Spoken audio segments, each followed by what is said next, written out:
Hello there. Welcome to the Breakfast News on Rajya Sabha TV. I'm Ashwarya with you. Let us start the news bulletin with the top headlines. Iran targets US troops with ballistic missiles at 2 Iraqi air bases. US President Donald Trump tweets all is well. Oil prices soar.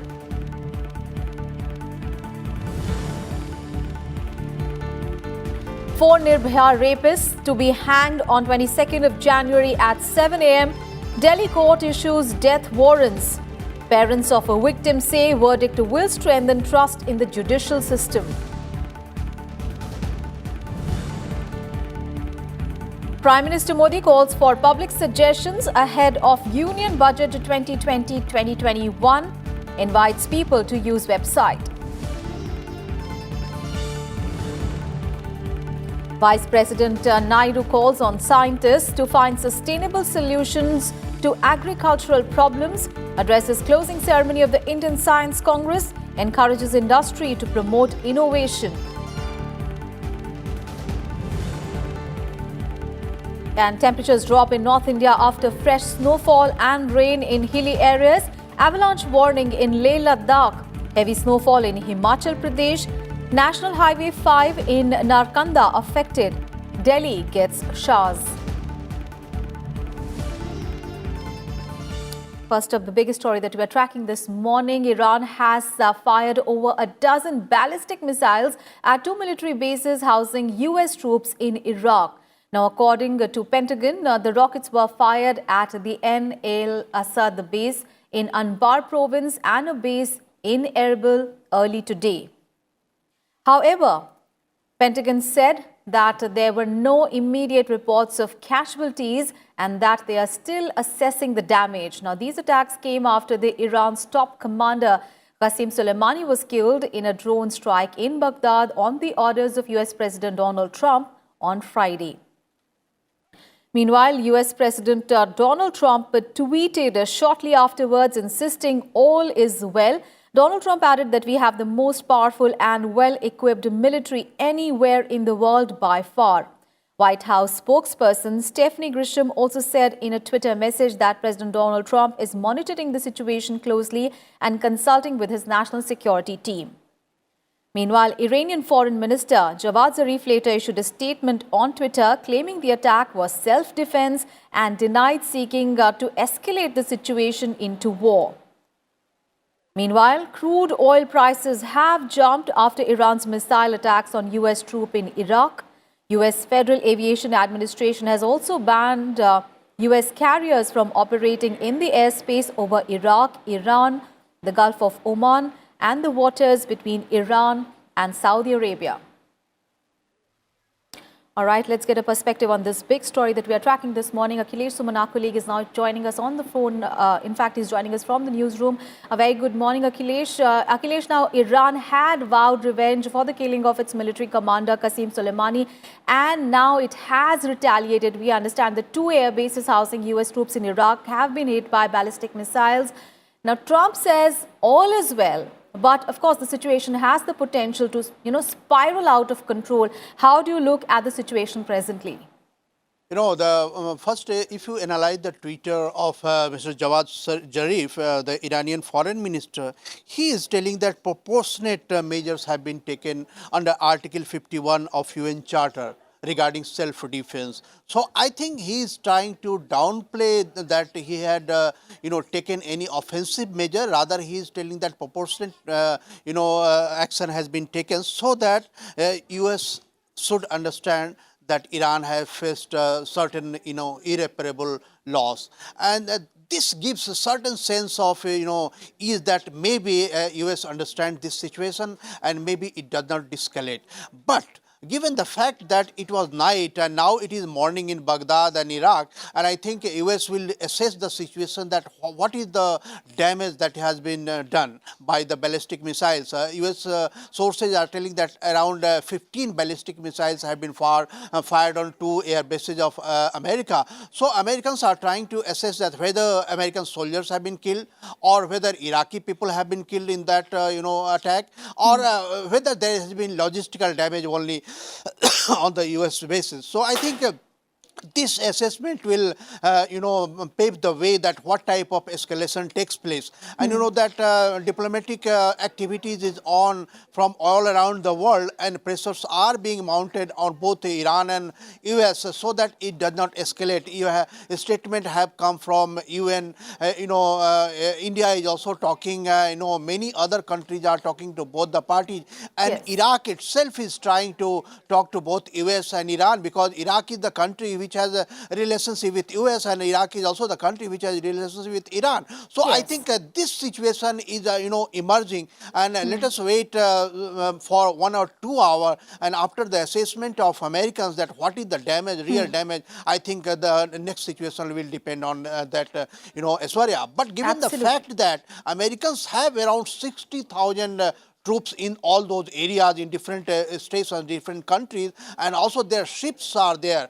Yes. But, in between, Iranian Revolutionary Guard has warned that if any regional country provides air base, provides any base to US for attack on Iran, Iran will also retaliate on those countries. So I think it is a warning against Israel, it is a warning on Saudi Arabia, and whoever are friendly with, Americans in this point of time. So maybe, the naval ships are used by Americans to take any measures against this action of Iran. So it is quite complicated and emerging situation, and we are all keeping watch on this issue, Aishwarya. Absolutely. So the situation is very fluid at the moment. But Akhilesh, significantly, this attack, you were just mentioning the tweet by, the Iranian foreign minister saying that it has been claimed by Iran itself. And it is not, one of the nation's various proxy groups in the region. And we have seen that oil prices have also soared after the attacks. And of course, this US-Iran standoff is bad news for Indian economy as well, because, ours is a hugely oil-dependent economy.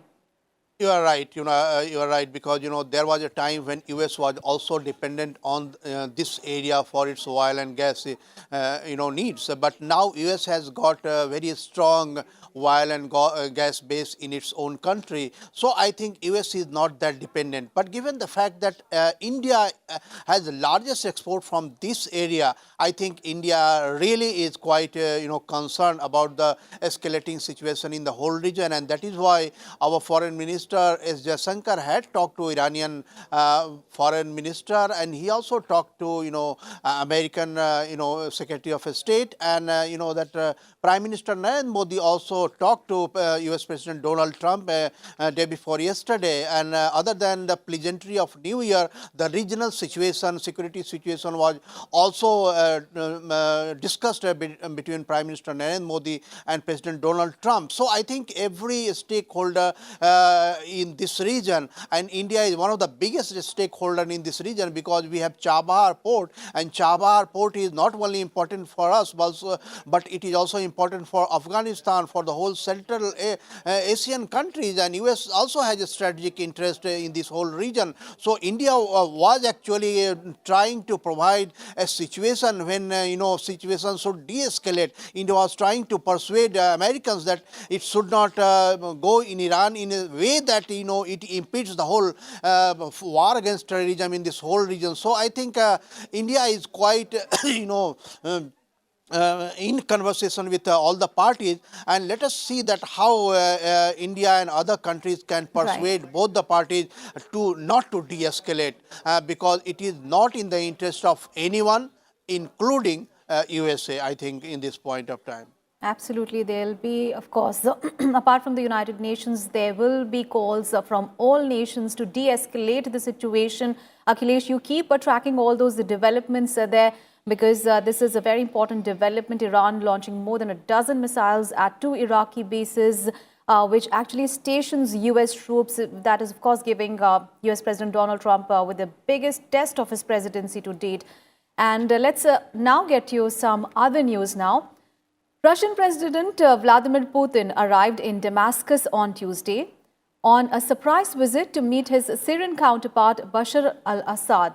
Putin met Bashar al-Assad at a Russian military base in Damascus, where the two leaders discussed the military situation in the country. Putin told Assad that much had been done to restore Syrian statehood, while Assad thanked Putin for his assistance in restoring peaceful life in Syria. Russian President Putin is expected to visit several facilities in Syria during his trip. Now, this is Putin's second trip to Syria since Moscow intervened decisively on the Syrian president's behalf in the civil war.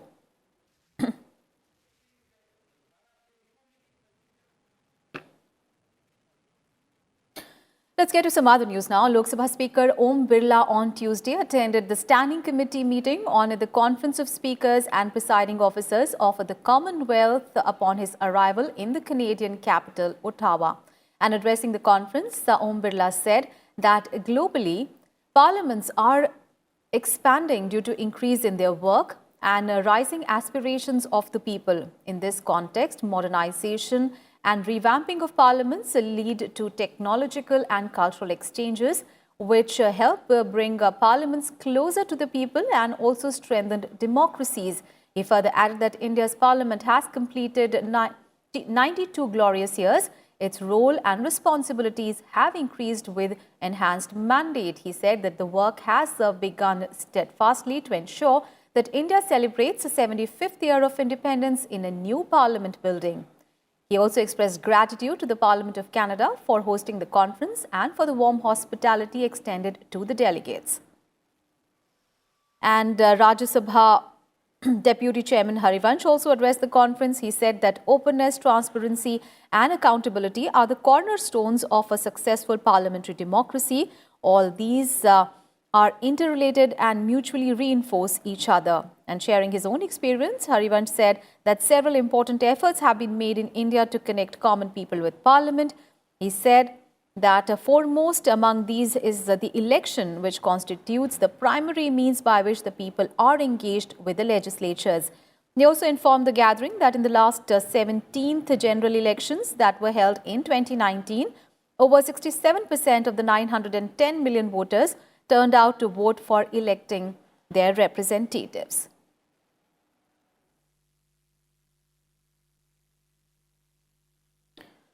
All four convicts in the 2012 Nirbhaya gang rape and murder case will be hanged on 22nd of January at 7 a.m. in Tihar jail in Delhi. The death warrants were issued by Additional Sessions Judge Satish Kumar Arora at Delhi's Patiala House Court on a plea by the victims' parents to expedite their execution.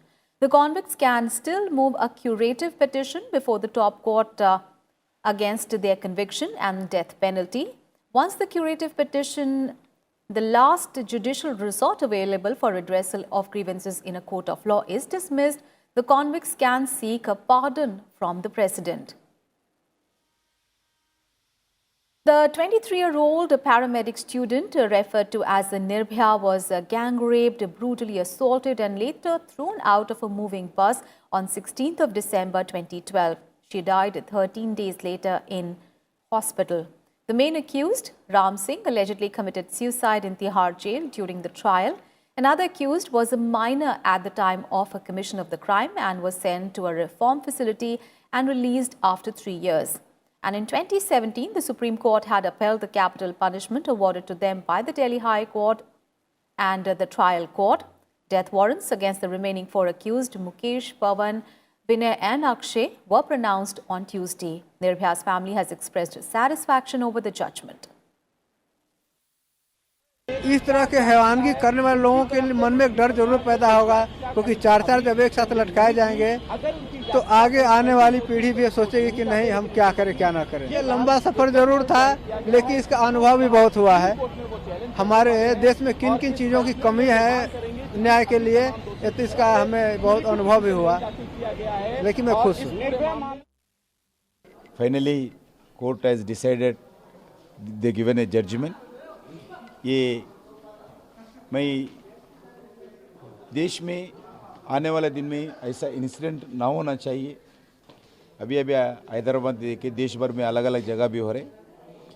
महिलाओं के ऊपर अत्याचार कम होना चाहिए, बंद होना चाहिए। सारी जनता भी इस जिम्मेदारी लेना चाहिए। आज जो जजमेंट दिया है, इसका मतलब है दोषियों को सिर्फ सज़ा सुनाना नहीं, देश में आने वाले दिन में ऐसा इंसिडेंट ना होना चाहिए। ये जजमेंट का मतलब भी होता है।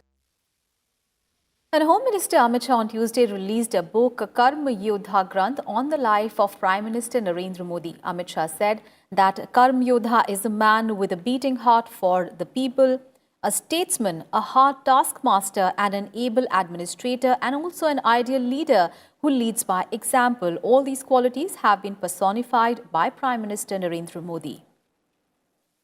रामदास ने एक राजा की कल्पना करी थी। इसको कोई अलग दृष्टि से न ले, मगर एक राजा की कल्पना करी थी, उपभोग शून्य स्वामी।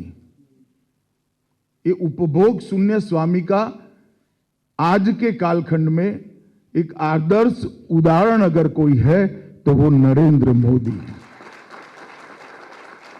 जिसने शासन में रहते हुए शासन व्यवस्था के सूत्र संभालते हुए स्वयं के लिए कुछ उपभोग नहीं किया, देना ही देना, इस प्रकार से काम किया।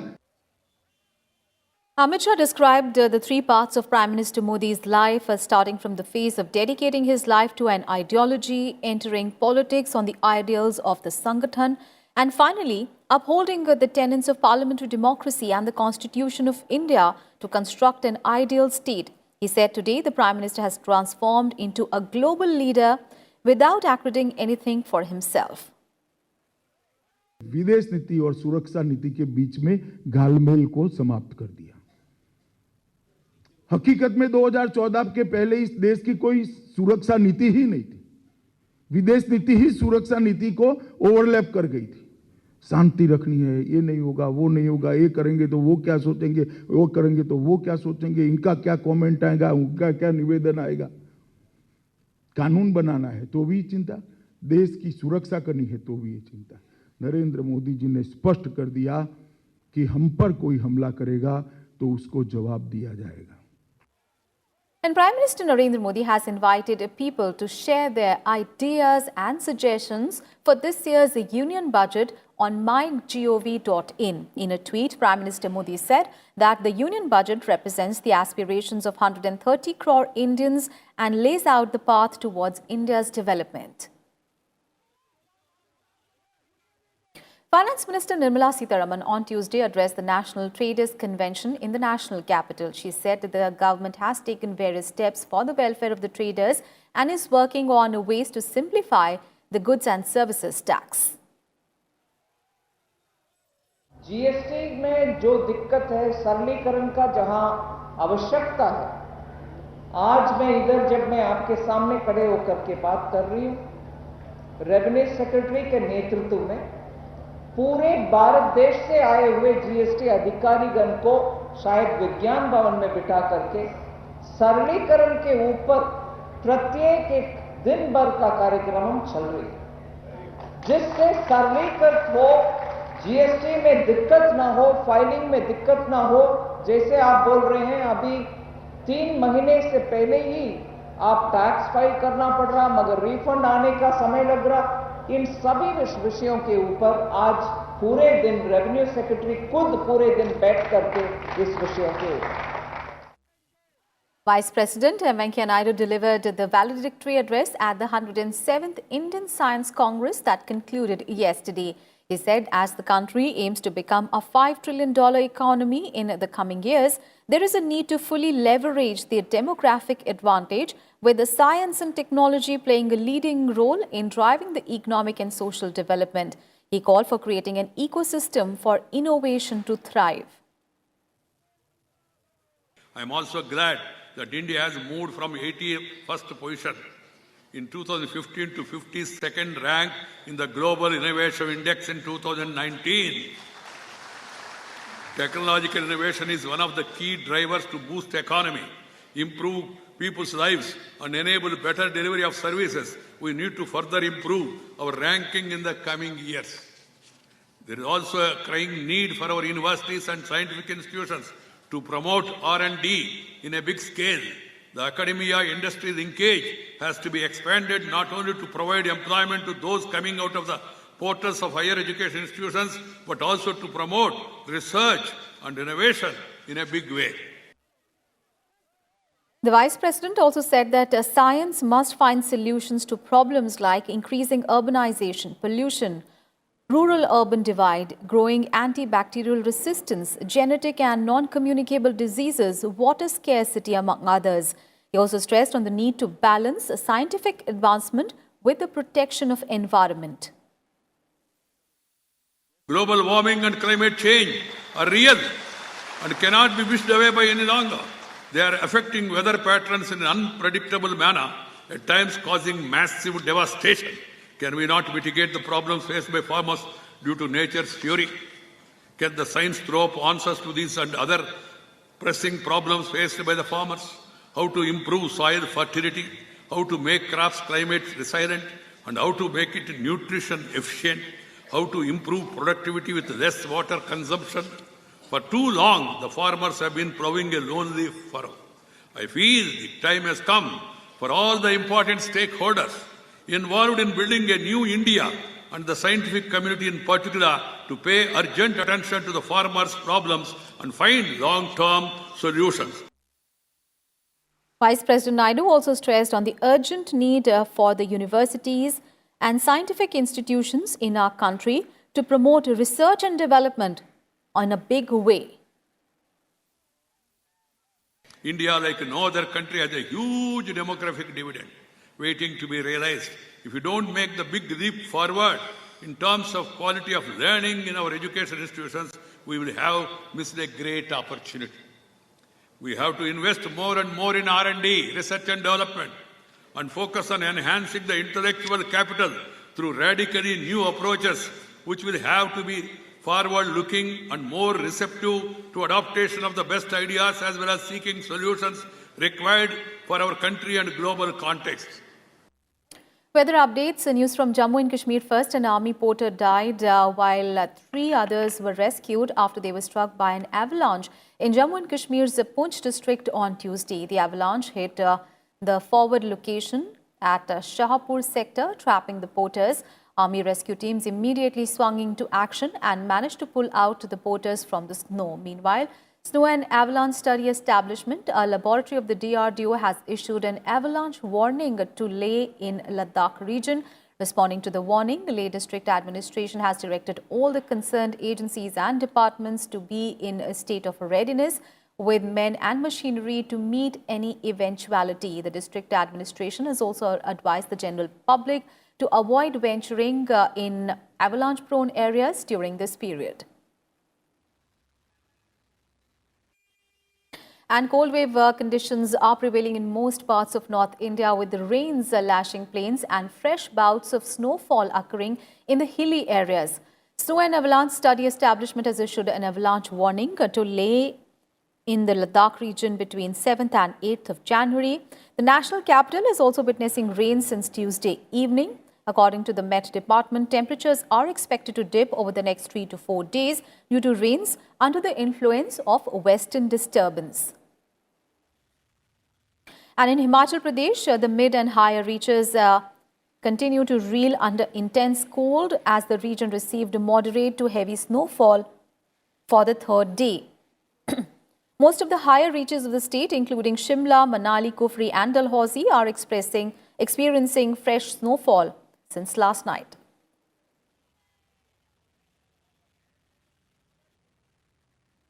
And news just coming in, a Ukrainian airplane carrying 180 passengers and crew crashed just a while ago near an airport in Tehran. The Iran state TV informed that the crash is suspected to have been caused by mechanical issues. However, there's no immediate word on casualties. A civil aviation spokesperson said that an investigation team is now at the site of the crash in the southwestern outskirts of Tehran.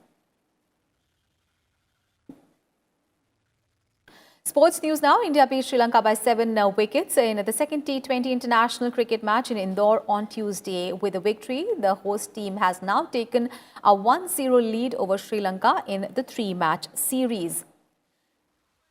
Chasing a target of 143 runs, India got off to a flying start as Shikhar Dhawan and KL Rahul consolidated the Indian innings with remarkable performances.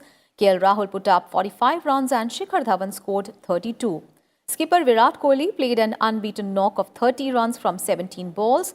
India made 144 for the loss of 3 wickets in 17.3 overs. Remember, the first match was abandoned without a ball being bowled due to rain, and the third and the final match of the series will be played in Pune on Friday. And with that, we wrap up this edition of Breakfast News. Thanks for watching. Have a great day ahead.